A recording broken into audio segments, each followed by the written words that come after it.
My name is Susan. I have a husband, Mark, who has a younger sister that he absolutely adores. Perhaps because of the age gap and the fact that she was weak when she was little, my husband has always doted on his little sister. It seems that my parents-in-law also wanted to be a cute girl, and she grew up splendidly selfish, and when I got married, it was rough. She made quite a scene during our wedding, wanting to wear a dress herself and insisting she should be the one to cut the cake with my husband. She even tried to convince our parents to cancel the wedding. Despite all this, I was young and thought it would all be okay as long as she wasn't nearby, so I went ahead with the marriage. In hindsight, perhaps I should have reconsidered. I'm just coming over to hang out. Let me stay the night. Tomorrow, you will show me the sights. Sightseeing? But she lives in the next city over, doesn't she? Besides, both you and I have work tomorrow, and we haven't prepared for an overnight guest. It's no big deal. I'll take a day off and take her around. Indeed, he'd even take time off work, just for her. Even after our marriage, my husband's doting on his sister didn't stop. Every weekend she would come over, eat lunch and dinner with us, and then stay the night. One time, she found the estimate I had hidden for a trip and said, "You're going on a trip, big bro? I want to come too." And he just said, "Well, can't be helped. I'll pay for it." So she ended up coming on our trip too, which of course made me very angry. It caused a huge fight after she left. "I can't believe you! That estimate was for our honeymoon." "But you shouldn't have left it somewhere she could find it." "And how is it inside the shelf of my private desk an easy-to-find place?" "Well, she found it, so there's nothing we can do about it now." "We're canceling the trip then." "But you were so excited about it." "Well, now I'm not." "She's going to be so upset." "Fine. Why don't you two go then? The estimate covers 2 people anyway." "You're right. We'll do that." And he really did go on the trip with just his sister. And he paid for all of it. This was the only time I thought about divorcing. But I didn't think about divorce because I thought I couldn't do it unless there was something bigger. When they came back from the trip, she said, "That was fun. Here's the laundry, Susan. Why do I have to wash your clothes? You're the sister-in-law, right? So you wash them." I don't know what she means by so, but that's just how it is. This is the state of affairs for everything. I wish you would say something, dear. No, Amanda's weak. She couldn't handle it. If she's so weak that she can't handle household chores, I don't think she should be traveling. When I said that sarcastically, my husband replied, "Well, you should have come with us then. Right? It's your fault for being stubborn and not coming." Suddenly, I was the one being blamed. It's normal for a newlywed couple not to want the sister-in-law tagging along on their honeymoon, but to these two, it seemed I was the odd one out for not wanting to join their super fun trip. Indeed, you missed out. They joyously talked about their adventure, leaving me out. My sister-in-law, Amanda, was always hanging around my husband, and after several years of our marriage, she finally got married herself. Amanda's husband lived far away, so we were pleased about the upcoming marriage because it would create some distance between us. After Amanda got married, the visits she used to make suddenly disappeared, and we were having the first peaceful time since our marriage. Then, Amanda had a baby girl. We, my husband and I, celebrated the birth, and it seemed like we were finally able to have a normal relationship with our in-laws. But then, my husband brought Amanda and our niece home. "From today, we're taking care of these two. We'll provide for all their needs, so I hope you're okay with that." "What? Why? What happened to her husband?" "Apparently, he was having an affair, and when she confronted him, he became violent, so she fled. She's planning on divorcing him, but she doesn't have a place to stay, right? We have spare rooms, so I thought it's a good idea." "This is temporary, right?" "Of course not. It's for good. Amanda never worked a day in her life. We can support her." I was getting dizzy. I knew he adored his sister, but I didn't expect this. What does Amanda think about this? I can't work because of my health, and I've been a stay-at-home mom, so I can't live any differently. So you don't plan on leaving? You want to abandon a single mother? Besides, you don't have any children. Consider this a trial run. I burst out laughing. Until now, I had thought that divorce would not be possible without a lot of trouble. But the moment I realized that this was a lot of trouble, I thought that I could get a divorce, and laughter welled up. What's so funny? You're creeping me out. Have you lost your mind? Maybe I have. Well, that's how it is, so deal with it. Alright, you two can use my room. Seeing my apparent agreement, my husband smiled in relief, but I added, alright, so I'm getting a divorce. He looked shocked. What? That way, you'll have an extra room, and you can take care of Amanda and her daughter all you want. Yes, if I divorce, my room will become available, and my sister-in-law can continue to be a housewife as she has been doing so far. I can find someone else to do the housework. It's no different from supporting me. All I'm doing is divorcing and moving out of the house. What? Then who's going to do the housework? Amanda, you're a housewife, right? How about you do it? That's what being a housewife is about, right? Why should I? I didn't ask for this. Well, neither did I. So we're in the same boat, aren't we? Saying this, I returned to my room and began to pack my belongings. You're telling me I have to support us alone? Of course. Did you claim you could support us knowing you couldn't? Faced with this, my husband's face became tight. Seems like that's true, huh? But I won't have anything to do with it anymore. We can discuss the rest later. Saying this, I left the house in the middle of the night.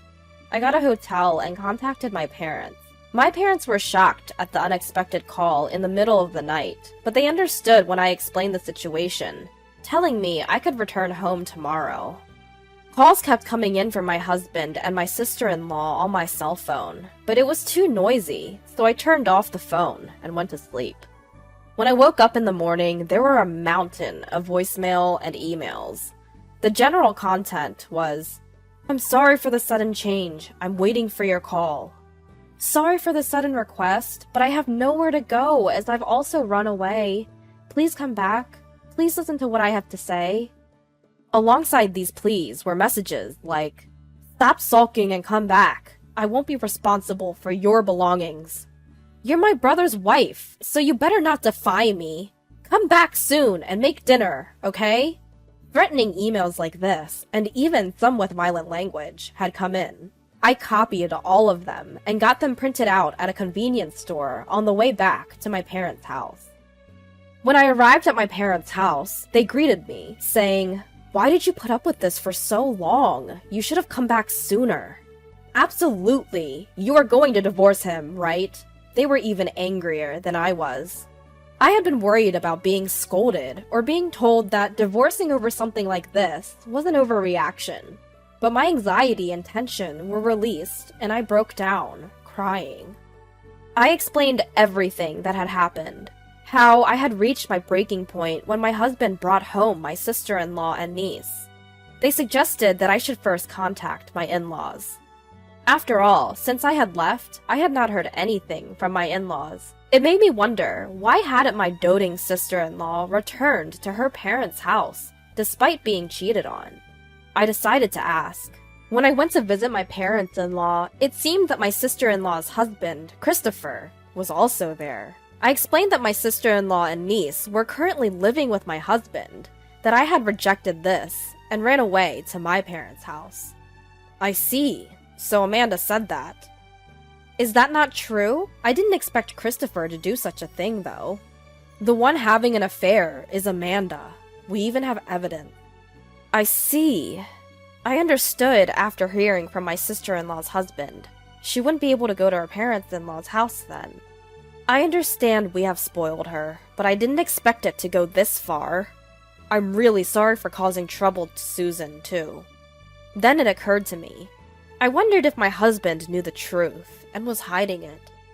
Actually, I think my husband knew and brought her home on purpose.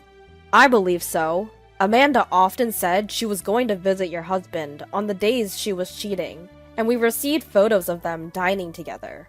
But since you weren't in the photos, we grew suspicious and found out she was having an affair. It seems my sister-in-law used my husband as an alibi. With that in mind, I decided to draw out the two who seemed to still be hiding from my in-laws. I sent a single email to my husband. After thinking it over, I feel sorry for Amanda who was cheated on, and I think I should hear her out one more time. I'll come home tonight, so please wait for me. Deciding just to send that, I plan to go to my house at night, bringing my sister-in-law's husband and my in-laws. I had my sister-in-law's husband wait at the front door and rang the bell. When I rang the bell, I could hear the sound of someone rushing to the front door. As I opened the front door and said, "I'm home," both my sister-in-law and husband came out. "You're late. Are you going to make dinner?" "I'm hungry." "Finally, you're back." The house was so messy that there was barely any room to step. It was hard to believe it had only been left unattended for a day.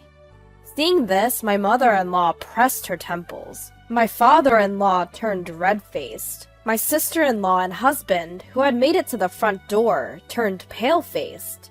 And I was amused at the contrast. Why are Dad and Mom here? And why is Christopher here too? Well, I thought it would be hard to take care of everything on my own. And don't you think it's better if we get some help from your parents? I wasn't told Mom and Dad would be here. And Christopher too. You're causing trouble, even for your sister-in-law. What do you want to do? But having an affair is different. What? Amanda, you were cheating. Feigning surprise, I received a glare from my sister-in-law. Did you know? When I looked at my husband, he was mumbling something, but he did not deny it. It seemed he knew about the affair. So, you knew, lied about it, and planned to have me take care of her. Well, she's family, so you would trust Amanda, right? You were trying to make me do that? But if she went to in-laws' parents' house, you would definitely blame Amanda. She's a stranger to me. When I replied that, my sister-in-law said, "But I wasn't cheating. I was with my brother." I spoke with Christopher and saw the photos, but I don't know anything about it. Rather, you two were having meals together. We haven't been dining out for a while. No, it's not like that. I didn't know about the affair, and she just asked me to take pictures to create an alibi. So please, don't divorce me. Wait, brother! At this point, it seemed he realized he misspoke, but it was too late. My husband, who had confessed to creating an alibi, had a face of regret. With that, the alibi is hopeless. Your parents heard everything, you know. No, that was my brother. It's futile. There's plenty of evidence besides the alibi. I'm going to get a divorce. No way. The husband of the sister-in-law pulled out documents from the bag he had. Out they came, plenty of evidence stuffed full into a brown envelope. Then, he took out an IC recorder, which seemed to have recorded our current conversation. It seems it also recorded the fact that my husband was aiding in the fabrication of an alibi. I'll be asking for a divorce too. No, there's no need for a divorce. Why do you think I could live with a person who knew about the affair and covered for it?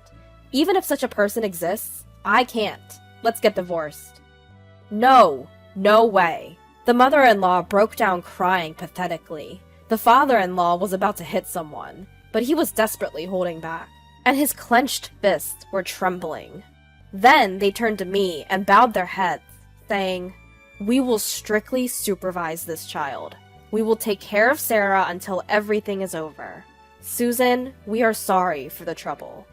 The sister-in-law, whose alibi had collapsed, was disheartened and kneeled down, and my husband, who seemed to have given up, stood frozen on the spot.